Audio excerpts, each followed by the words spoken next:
Welcome to the Solid Verbal. The Solid Verbal. Come after me!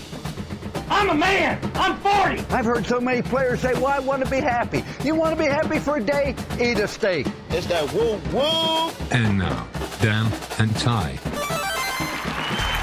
Welcome back to the Solid Verbal, boys and girls. Ty Hildebrand here, Dan Rubenstein. Over there, we're back, Dan. It's part 2.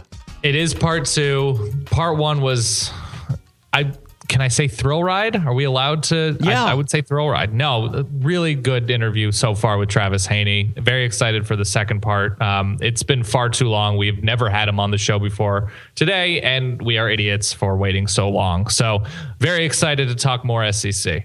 We decided, let's put out another show this week. We've still got the interest. There's still a lot of people who care about college football, and even though it is the off season, let's give this a shot. So this is part 2 of our interview with Travis Haney. Don't forget, if you'd like to subscribe to the Solid Verbal, if you're a new listener, you can find us over at itunes.com/solidverbal. Yes, a subscription helps the show. It's amazing how we got that Solid Verbal. Yeah. And nobody else did. That's right. Yeah. I see what you did there. Yeah. You can also find us on Twitter. It's at SOLIDVERBAL. That's the official account on Twitter, at Solid Verbal. Mm-hmm. We're also on Facebook and on FanCred, Daniel. Love FanCred. Yeah, it's great. Love all that stuff. All right, Dan. Without further ado, here is part 2 of our interview with Travis Haney from ESPN.com.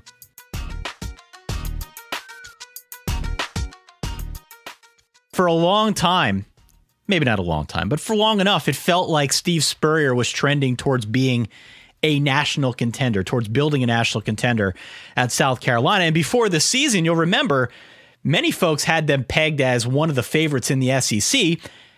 And then that A&M game happened, right? And now all of a sudden, it's like, okay, what's going on here? Where are we at with South Carolina? Can you give us, like, read the temperature, read the thermometer of the program and in which direction it's headed? Well, I covered that team for 5 years for the Charleston newspaper as Spurrier was trying to kind of figure it out and then finally did. So I'm not trying to rub it into any of my friends there at all, but, you know, I saw last year coming.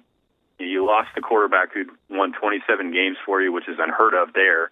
Mm-hmm. And you lost a bunch of pieces on defense to the NFL over the course of 3, 4, 5 seasons. There's really good role player types that aren't big names like Jadeveon Clowney, but you know, Cliff Matthews is in the NFL. Travian Robertson spent some time in the NFL. First rounders, Stephon Gilmore, Melvin Ingram.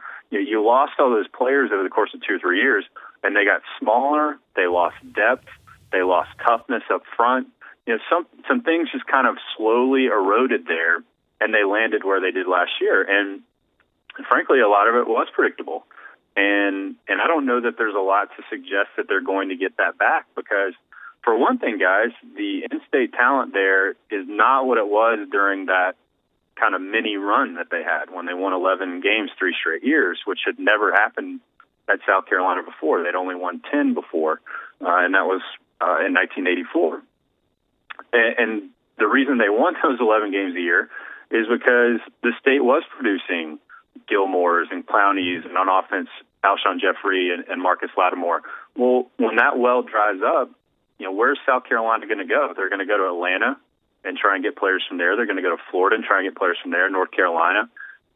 And when the in-state well isn't there anymore, you know, you have to start wondering about the trajectory of that program. Clemson had always done better in Florida. They'd always been good in Jacksonville. They'd been as good, if not better, than South Carolina and Atlanta. So they were more sustainable. But when South Carolina lost a lot of those in-state products when they weren't there anymore, I think that was when things started to turn. And I think they continue to turn when Steve Spurrier starts hinting at the idea of retirement and he tries to walk it back, can't really do it. You know, they lose in double digits transfers and decommitments. So there's just a lot of bad kind of mojo there. And even talking to some assistants that work there, you know, there's just a lot of uncertainty about what's going to happen with Spurrier, you know, what the future really holds for everybody. And in the SEC, that doesn't really fly. I mean, you got to be pretty unified and on the same page to move forward. And they were able to do that for 3 or 4 years. And then it just really goes to show you how hard it is to stay there, that if any one of those factors or multiple factors pop up, then you start sliding backward. I think that's what we've seen from them. All right, when you look at the day of October 18th, I have the schedule in front of me. Ole Miss 34, Tennessee 3. From that point on, and at that point they had just beaten Texas A&M and Alabama and looked to be one of, if not the best team in the country, thickly into that can't be a phrase, but thickly into the college football playoff discussion. They then lose 4 of 6, and their last 2 losses combined to be a score, and my math should hold up here, 72-3 with Arkansas and TCU. Now that you've had a chance to look back, this is obviously an Ole Miss team plagued by injuries, especially a timely injury at the end of the Auburn game. Arkansas and TCU were both disasters for Bo Wallace individually. Now that you've had time to look back, was there anything greater than just injuries? Were there signs earlier on that we should have seen, perhaps like you did with South Carolina in the years leading up to it? What happened from that Tennessee game on that spelled the sort of disastrous way of Ole Miss's end of the season? I was at the Auburn game, and then the next game I covered was Ohio State, Michigan. So in my mind, I'm thinking, can I just go to a game without a gruesome broken leg injury? That'd be great. And then we went to the Rose Bowl. No one broke a leg, so I think we're past that.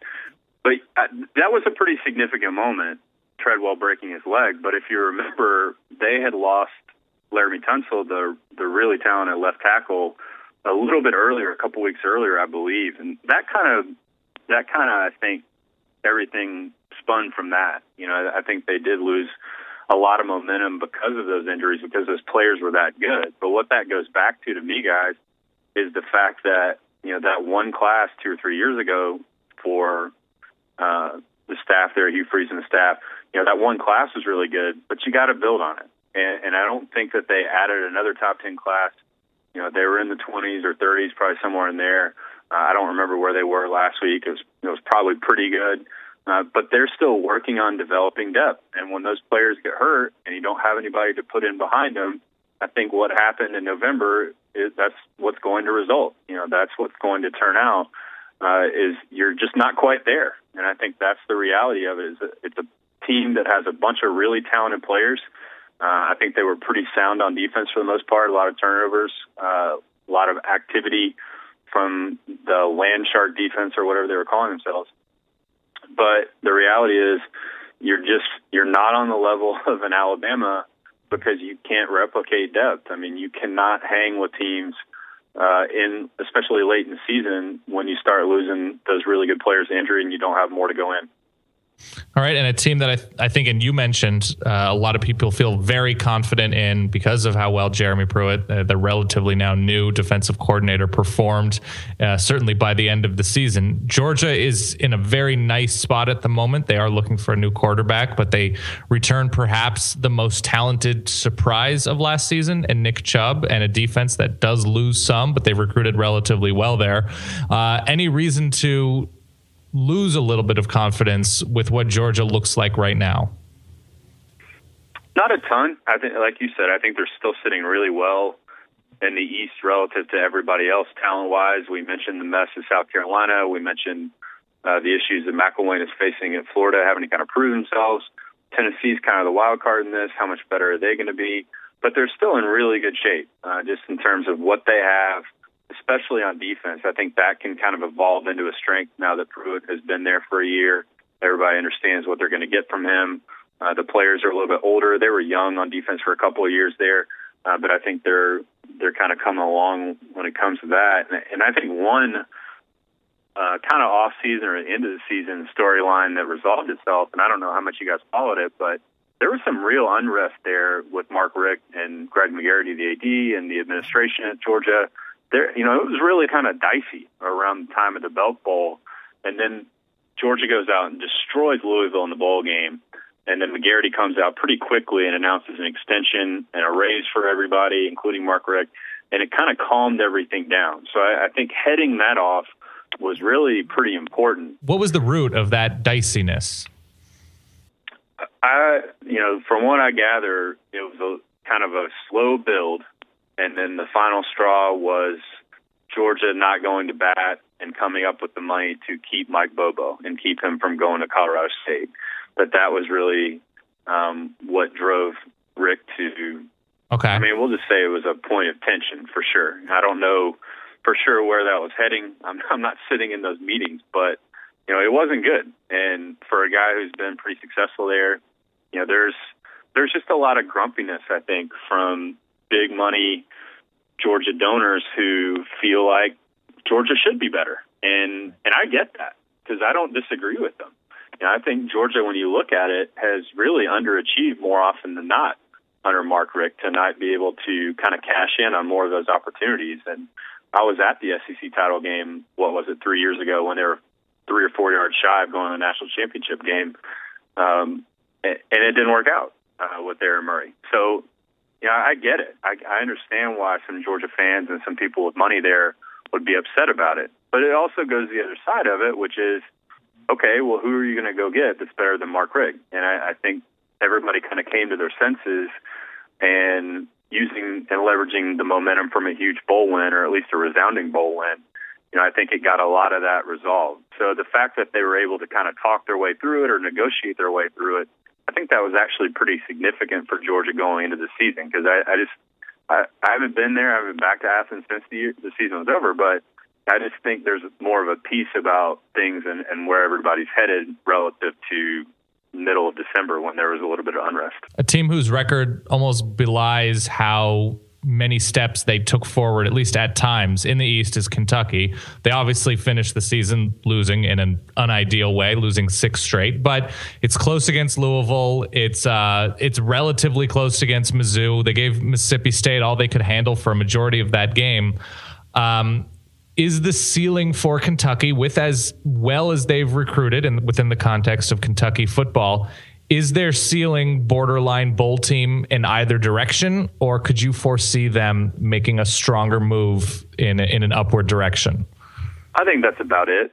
I think being a 6-8-1 team a year is probably the high norm. I think they could break through every now and then and have a competitive team in the East, kind of like what they were under Rich Brooks, really. If you go back and think about it, the kinds of players they're getting in now suggest that that's definitely possible. I think Mark Stoops is doing what you need to do there. I think they understand what they're dealing with. To me, the problem is, and they came in at the same time, Butch Jones and Mark Stoops, they arrive at the same time and they're faced with some of the same issues, upgrading talent pool, recruiting, and just trying to kind of charge things up. And when you're competing in the same division with somebody who's doing that and doing better at it than you, it's difficult. How are they going to make up ground on Tennessee when they're going to be ahead naturally because of resources and history and that sort of thing?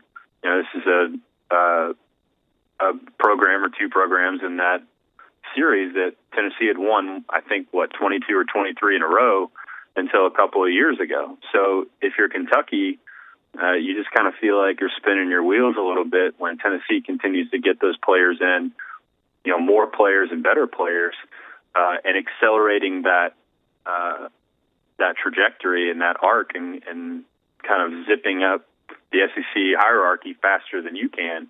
So I think that kind of sets the ceiling. I just don't think that you're going to be able to pass that many teams in the East.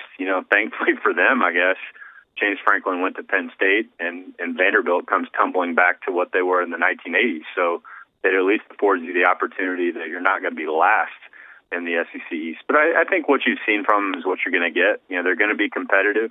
They're going to probably win 1, maybe 2 that they shouldn't. They're going to be right on the cusp of being bowl eligible, and they're getting players in that says they can do that and be a 6-8-1 kind of team. And you set me up perfectly for the final team in the SEC, the exact opposite of Alabama within the SEC ecosystem. Let's talk about Vanderbilt. Derek Mason comes over from Stanford. A lot of excitement around him coming to Nashville. Didn't quite work out his first season, to say the absolute very least. Is he a bad fit? Did James Franklin leave the cupboard bare? What is the status of the Vanderbilt Commodore football program? I would say both. I think he's a guy who's going to be a great defensive coordinator, not really cut out for a head job, especially in this environment, because he didn't leave him with much. And I just don't know that, when you have to replace your offensive and defensive coordinator after your first season, I think that signals a pretty big problem. Maybe he gets it rectified this year, but I think it at least says, you know what, I made some missteps out of the gate on this head coaching thing. And he's a really nice guy, and I think he's a very good defensive coach.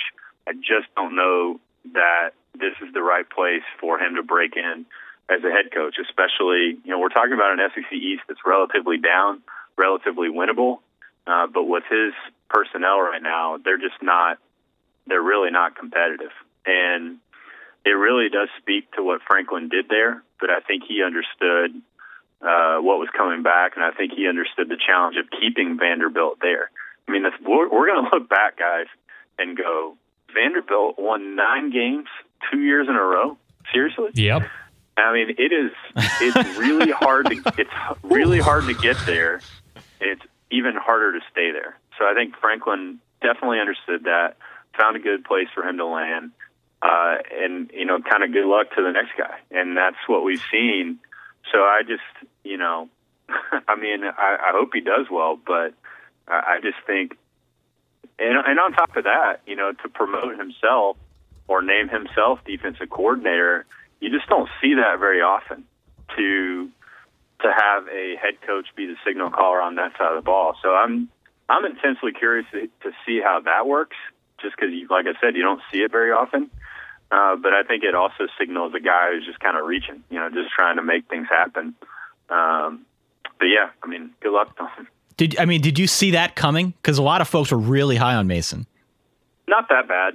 I didn't think they would be nearly as bad as they were, but just organizationally, they were, flirting around and talking about having 4 different quarterbacks in the first month of the season. Like they really couldn't pick a lane and stay in it. They're just kind of swerving all over the road.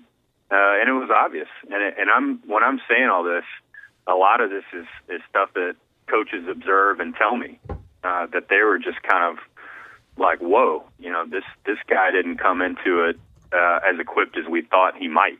And you really don't know that. That's the thing, is until a coach gets his first job, there's so much you have to learn once you actually get into that position that it's kind of like, I was talking with an AD in December, and we were talking about Muschamp, and Mason was relayed this too.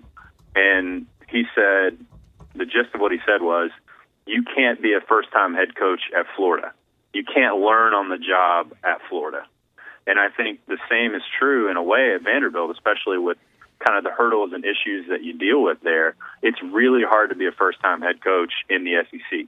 You almost need to go somewhere just like kind of the formula that certainly Urban Meyer is a great example of it. We'll see if McElwain winds up being a good example of it, of finding that solid group of 5 kind of job to cut your teeth, figure out what kind of head coach you want to be, figure out how to manage your staff, and then go to the Power 5 and then see how it works there. But, trial and error doesn't really work well if you're in the SEC. And I think we saw that on a very, very high level with Will Muschamp, especially on offense. And I think we're seeing it right now with Derek Mason.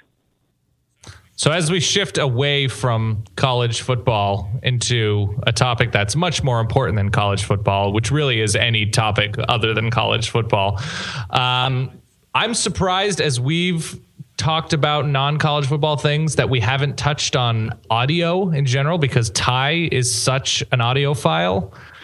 But you recently just made a major audio purchase. What is that purchase, and where do you stand today?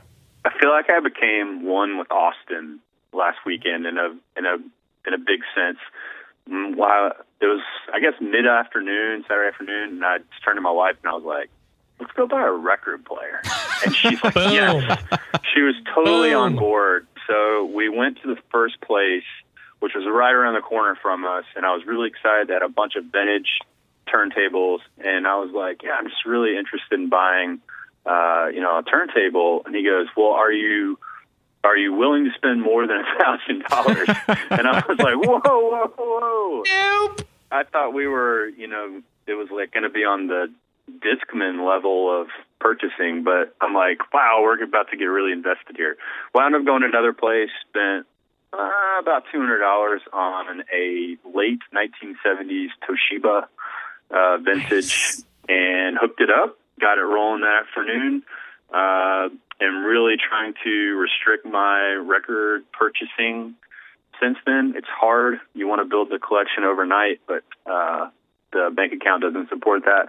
So it's been a fun week. I'm working on a project for the website for next week, so I've just been kind of tooling around, putting a new record on every few hours and playing through it. And I don't know, I was actually just talking to a musician, Texas country musician friend of ours here, and I said it just kind of gives you this whole new appreciation for music, because we're just, I don't mean to be so cliche about, turn kids and get off my yard and lawn and all that. But I mean, I just think it's so easy for us to consume music now that we just don't appreciate it. And I'm guilty as anybody.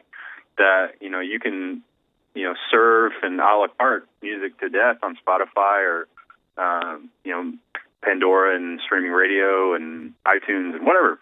But when you put the record on, there's a certain level of intentionality that is required, because you're not just skipping around, and you're really trying to soak it in and listen to it the whole way through. Or even when you're shopping, you're looking for an album or an LP that you can play all the way through that has value in total. So I'm totally into it, excited about it. I've learned a lot this week, and I've learned you can spend a whole lot of money if you're not careful. Wait, which records did you? What 5 records did you buy that you've been listening to? I got to know that. Well, Austin. Here's what I've learned. Austin is a great city for vinyl because there are record stores everywhere, but there are also consumers of those records everywhere. Sure. So it's kind of hard to find gems that you might be able to find elsewhere. I was pumped, though, that I got every sports writer's dream. I found a used Born to Run album the other day. So I'm, fitting the sports writer cliche, but it is, good. I mean, it's an awesome record to listen to front to back. I saw Springsteen in, I think, 2009 when he was playing the whole record straight through during a show. So I don't know, some sentimental value there. I'm a big Ryan Adams fan, so I picked up a couple of his, and my wife, who's, very excited about this as well, surprised me the other day by bringing home the new Taylor Swift album. Oh, so nice. Clearly, she's figured out the whole vinyl scene too. That I think it came from Barnes and Noble. Yeah, yeah. I said I was in Barnes and Noble the other day and saw a Vampire Weekend collection of vinyls, which is pretty much right on cue. Love it. All right, Ty, you have a game. I do have a game. Out on. We're going to get you out of here on this, Travis. You mentioned Taylor Swift. We are going to do a very quick thumbs up, thumbs down on 5 current pop artists, female pop artists. We will start with Taylor Swift. Are you buying or selling Taylor Swift? I'm up, man. Yeah? Ding him, Ty. I do have the bell here. I have the bell. There we go. That was very loud. Correct. That was the correct answer. Yep.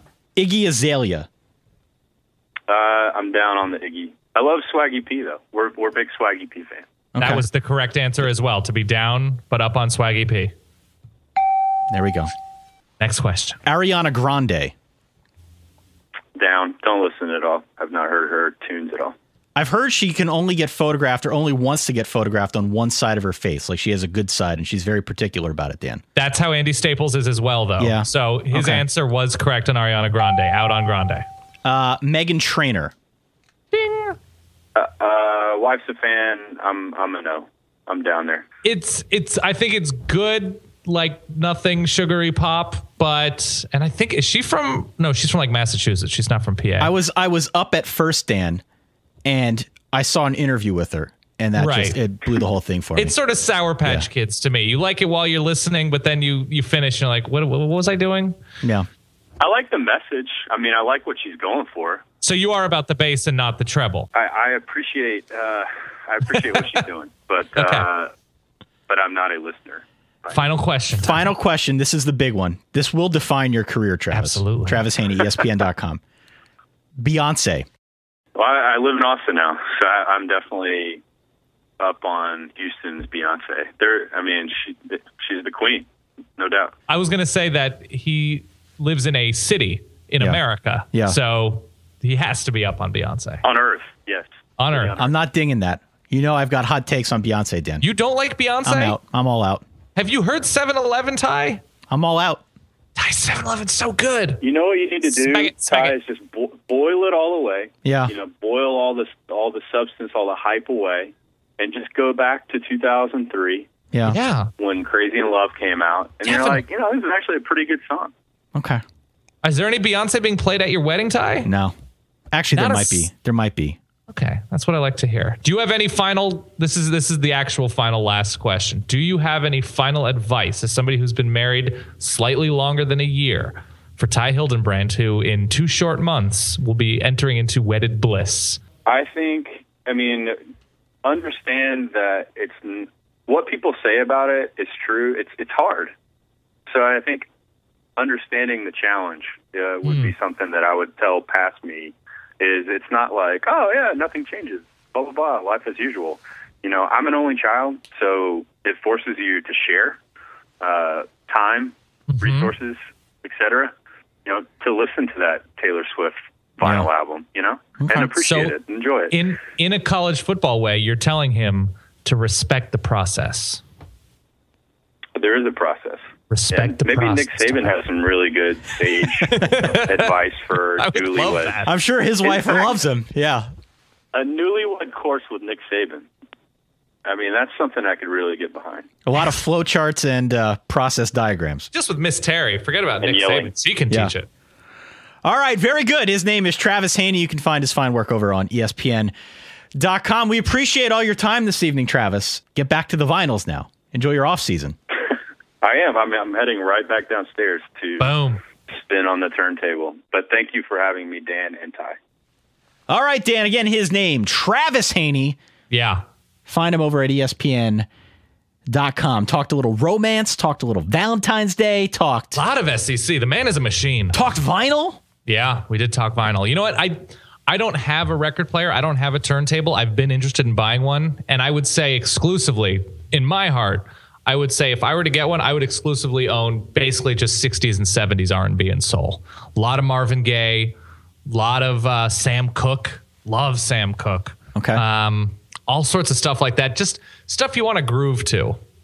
I don't need to get 80s, 90s, current music. I don't need any of that on vinyl. I get that on Spotify, whatever. But if I want rich tones of vinyl, I'm going rich tones of the 60s and 70s. Wow. Okay. So have you had any experiences with maybe vinyl some Cat before? Stevens? Yeah. Yeah, my parents have one. And I remember growing up, they would play records. It makes it sound like I'm very old, but no, I loved listening to all that stuff. They love, what's his name? The guy, the flugelhorn, Chuck Mangione. Yeah.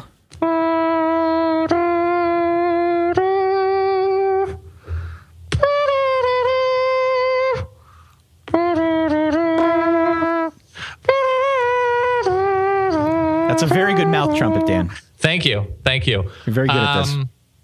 No, I'm curious about vinyl, but here we are. I'm very glad we had Travis Haney finally on. He's a great guest. By the way, my only vinyl experience that I can remember, my neighbor used to watch me when I was in. Okay, this is getting weird. My wee youth. Oh, okay. Babysat, yes. Yeah. That's what I meant. I used to run around the house while Mama H was at work.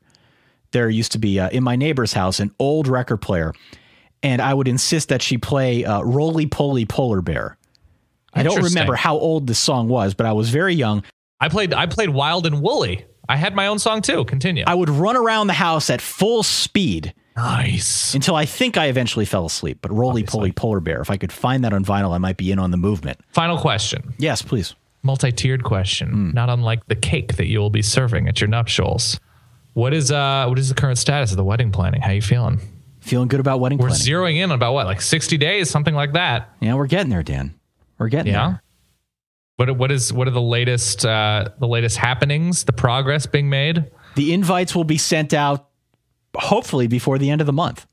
Okay. Ooh, let me ask you this. Yeah. As it relates to invites. The girlfriend, the lady friend, I'm going down to Atlanta, going on a road trip because she has a wedding down there. Going on a road trip after that wedding, and the final destination of said road trip is Ryan Nanny's wedding. Right. Which is the following week. We were not dating when she was initially invited to this wedding. I know where you're going with this, and it's a fabulous question. She followed up with, hey, so I'm going to be down there with my boyfriend. We're talking about me. Yeah. Is it, I don't want to like presume, but like, do I have a +1? Like, can I bring, like, it's a serious relationship. Right. And so here's the other thing. She's invited to the bachelorette party, which is a travel situation down in like Miami. Mm-hmm. So, and by the way, be cool if you somehow figured out who this bride is. Don't say anything. Right. This is between us. Yeah, be cool. Be cool. Yeah. She's invited and spending a bunch of money to go down to Miami from New York for the bachelorette party. So they're close enough for that. And she got back, I don't know, space issues, would love to meet him, but you understand there's all these moving pieces like can't really commit either way, which is basically a no unless it's sort of a last minute, like bring him. Do you think that she should automatically be told that she has a +1? Or do you feel like that was the right response? And have you had to deal with, because you haven't sent out the invites yet, but have you had to deal with controversial +1age? And am I one of those people? You were not one of those people. I know. I already got a +1 invite. You already got the +1 invite. Yeah. I have encountered this slightly. Okay. Not to the degree that I think you find yourself in.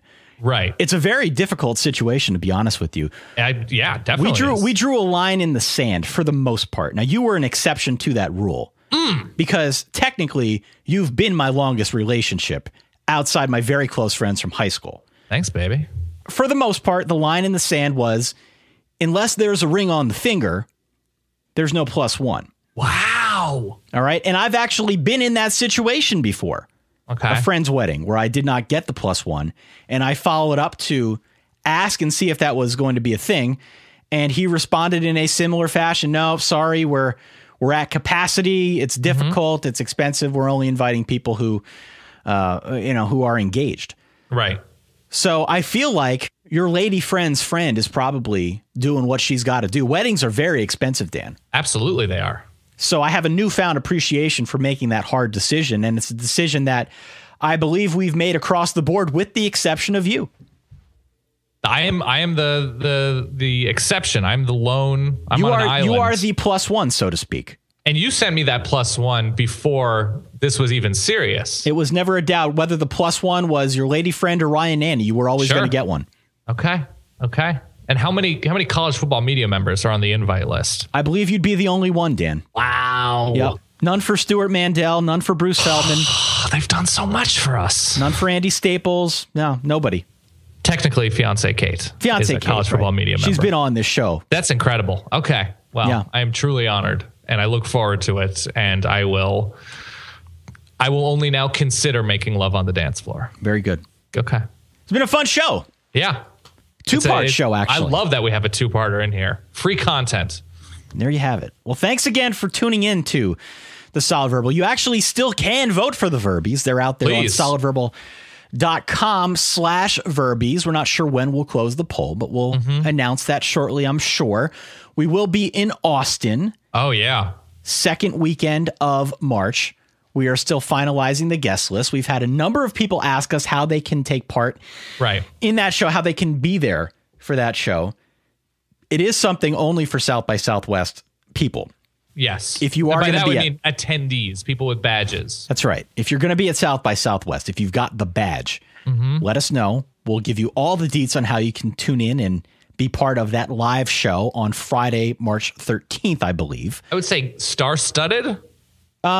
We'll get back to you on that, but we'll see what we can do. I cannot believe that you feel like Ryan Gosling is no longer a star. Big thanks again to Trav Haney for stopping by. Fantastic. I don't know why I called him Trav, but that's his Twitter handle. Yeah. At Trav Haney ESPN. Do check him out. Lovely wife, Brooke, by the way. Lovely wife, Brooke. Shout out to Brooke. Follow him on Twitter. Do give us a review if you head on out to itunes.com/solidverbal. You can find us on Facebook, on FanCred. Yeah. And of course, on Twitter. We will catch everyone in just a few short days. Thanks again for listening. Thanks for hanging with us all throughout the offseason. In the meantime, till we speak again, stay solid. Peace.